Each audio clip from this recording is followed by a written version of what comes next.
اگر ایک شخص اللہ کی رضا کے لیے گناہوں کو چھوڑتا ہے کمپلیٹلی، ٹھیک ہے انسان پرفیکٹ نہیں ہے، انسان کو اللہ نے کمزور بنایا ہے، اس کے اندر کمزوری ہے، لیکن اگر کوئی یہ نیت کر لے کہ میں گناہوں کو چھوڑنا چاہتا ہوں، اور وہ اپنی جو ایک سیکشول اللہ تعالیٰ نے اٹریکشن اسے دی ہوئی ہے، میں کنٹرولڈ الفاظ میں گفتگو کرنا چاہ رہا ہوں تاکہ آپ کو میرا میسج کنوے ہو جائے، یعنی کہ جو سیکشول تھاٹس ہیں اس کو اگر وہ سپریس کرے صرف اللہ کی رضا کے لیے، تو کیا وہ ایکسٹریم گلٹ کا باعث نہیں بنے گا؟ اور اگر وہ ایکسٹریم گلٹ کا باعث بنے گا تو وہ سٹریس، اینزائٹی اور کافی سارے نیورولوجیکل ڈس آرڈر کی طرف انسان کو لے جائے گا۔ کیا اسلام کے اندر سیکشل تھاٹس کو سپریس کرنا جائز ہے؟ اور میں یہ چاہتا ہوں کہ آپ مجھے اسلامک پوائنٹ آف ویو سے، کریڈیبل سورسز سے، قرآن و حدیث سے اس کا اتھینٹک آنسر دے۔ جزاک اللہ خیر و احسن الجزاء۔ بہت شکریہ جناب۔ دیکھیے یہ موضوع سرے سے اسلام کا موضوع ہی نہیں ہے۔ آپ کی شخصیت کے اندر اللہ تعالیٰ نے بعض خلقی صلاحیتیں رکھ دی ہیں جو اپنا ظہور کرتی ہیں وقت کے ساتھ ساتھ۔ جیسے آپ کے ہاں بھوک کا ظہور ہوتا ہے، جذبات کا ظہور ہوتا ہے، اسی طریقے سے جو جنسی خواہشات ہیں، ڈیزائرز ہیں، ان کا ظہور ہوتا ہے۔ یہ انسان کی جبلت کے اندر پیوست صلاحیتیں ہیں جو زمین پر سامنے آتی ہیں۔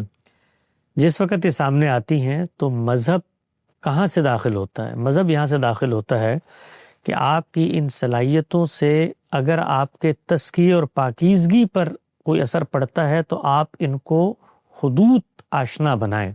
مذہب کی دعوت تقوی کی دعوت ہے، حدود آشنائی کی دعوت ہے۔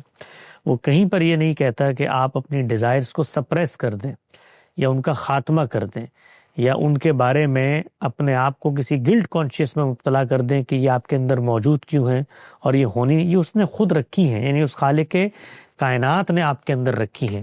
کیوں رکھی ہیں؟ اس لیے رکھی ہیں کہ ان کے ذریعے سے وہ آپ کو آزمانا چاہتا ہے، آپ کا امتحان کرنا چاہتا ہے۔ اسی لیے آپ کو اختیار دیا ہے کہ آپ ان کا بے مہار استعمال بھی کر سکتے ہیں اور ان کا حدود آشنائی میں رہتے ہوئے بھی استعمال کر سکتے ہیں۔ تو دین ہمیشہ یہ آپ کو بتاتا ہے کہ یہ جو ڈیزائرز آپ کے یہاں پیدا ہو گئی ہیں، اس کا حدود آشنائی میں رہتے ہوئے استعمال کیسے کیا جا سکتا ہے جو آپ کے تزکیے کو، پیوریفیکیشن کو متاثر نہیں کرتا۔ تو اس نے یہ بتایا ہے کہ آپ کے جو جنسی معاملات ہیں وہ آپ کی بیویوں کی حد تک خاص ہونے چاہیے، اور جس وقت بیویوں کی حد تک خاص ہوں گے تو آپ کے ہاں طہارت اور پاکیزگی بھی پیدا ہوگی، اور جو اللہ کا مقصود ہے، خود اس جنسی عمل کے نتیجے میں ایک مخلوق پیدا ہوتی ہے، اس مخلوق کی ذمہ داریاں اور تقاضے اور کانسیکوینسز ہیں، ان کو سنبھالنے کے لیے ادارہ بنتا ہے۔ تو آپ جب اپنے آپ کو خاص کر لیں گے تو خود اس ادارے کے ساتھ بھی آپ کی لائلٹی پیدا ہوگی، ورنہ تو آدمی ادھر ادھر منہ مارے گا، بچے پیدا کرے گا اور سڑک کنارے وہ پھینک کر ان کو آ جائے گا۔ اللہ تعالیٰ کہتے ہیں کہ یہ نہیں ہونا چاہیے، اس لیے کہ دنیا میں جو اس کی اسکیم ہے خلقت کی، اس میں اس نے انسانوں کو شریک کر لیا ہے۔ ہمارے ذریعے سے بچے پیدا ہوں گے اور خدا کے امتحان میں شریک ہو جائیں گے۔ تو دین یہ کہتا ہے جو بھی آپ کی ڈیزائرز ہیں، چاہے وہ کھانے پینے کی ہوں، چاہے وہ جنس کی ہوں، ان کو حدود کے اندر رہنا چاہیے۔ کھانے پینے میں بھی آپ دیکھیے نا، آپ کا دل چاہتا ہے کھانے کو، آپ کا دل چاہتا ہے پینے کو، تو اس نے وہاں پر حدود آشنائی سکھائی ہے۔ مال اپنا کھانا ہے، طیب کھانا ہے، پاکیزہ کھانا ہے، کسی کا مال نہیں ہونا چاہیے۔ ایسا مال نہ ہو جو تمہاری شخصیت کو مجروح کر دے، تم سے ارادے اختیار کی صلاحیت چھین لے۔ یہ چیزیں ہیں جو حرام ہیں، تو وہاں پر بھی حدود آشنائی سکھائی ہے۔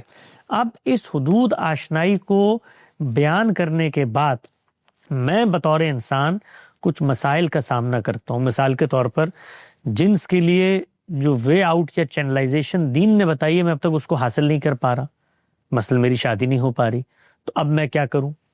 اسی طرح سے میرے اندر جو جنسی جذبات ہیں ان کا ہیجان اس قدر بڑھ چکا ہے کہ وہ اس انتظار میں مجھے کسی گناہ کی طرف مائل کر دیں، اب میں کیا کروں؟ تو یہ سارے کے سارے موضوعات دین کے موضوعات نہیں ہیں، یہ انسانی عقل اور انسان کی تربیت اور نفسیات کے موضوعات ہیں۔ اس کے لیے کسی اچھے ماہر نفسیات کی طرف رجوع کریں، وہ آپ کو یہ بتائے گا کہ اس طرح کی چیزوں میں جب ہیجان پیدا ہو جائے اور چینلائز ہونے کی یہ صورتیں نہ ہوں تو اس میں سپریس کرنا کوئی حل نہیں ہوتا۔ اس کو چینلائز کیسے کیا جائے، انرجی اس کو ڈسٹریبیوٹ کیسے کیا جائے، یہ انسانی عقل کا موضوع ہے۔ ہم نے اکثر یہ دیکھا ہے کہ اس طرح کے مرحلے پر پہنچنے والے لوگ مذہبی علماء کی خدمت میں جاتے ہیں، وہ ان کو مختلف دعوتیں دیتے ہیں، روزہ رکھ لو۔ یہ سب چیزیں ایک ہیلدی اور نارمل انسان کے لیے تو بڑی مفید ہو سکتی ہیں. جو مثال کے طور پر ابھی منتظر ہے سال میں ایک شادی ہو جائے گی, ہیجان کی کیفیت پیدا ہوئی, آپ نے اس کو کہہ دیا بھی روزہ رکھ لو, لیکن کہیں پر یہ چیزیں بڑھ کے مرض کی شکل اختیار کر گئی. مرض کو برے الفاظ میں مت لیجئے گا, جس طرح جسمانی امراض ہمیں پیدا ہوتے ہیں, جیسے ہمارے ہاں ذیابیطیس کا مرض پیدا ہو جاتا ہے, ہمارے یہاں کولیسٹرول کا مرض پیدا ہو جاتا ہے, وہ ہماری عادات اور تعاملات کے نتیجے میں ہو جاتا ہے. اسی طریقے سے یہ ہیجان کا بھی مرض ہوتا ہے. تو اس کا بھی علاج ہے, اور اس کے علاج کے ماہرین موجود ہیں, ان کے پاس آپ جائیں, ان سے رجوع کریں, وہ آپ کو بتائیں گے کہ اس طرح کے معاملات کو چینلائز کرنے کا کیا طریقہ ہوتا ہے. یعنی اس میں سپورٹس کیا کردار ادا کرتی ہے, اس میں آپ کی بامانی زندگی کسی کاز کے لیے آپ جی رہے ہوں, تعلیم حاصل کر رہے ہوں, وہ کیا کردار ادا کرتی ہے, صحبت کیا کردار ادا کرتی ہے. تو یہ انسانوں کا موضوع ہے, اس میں دین کی طرف جا کے رہنمائی لینے کی ضرورت نہیں ہے.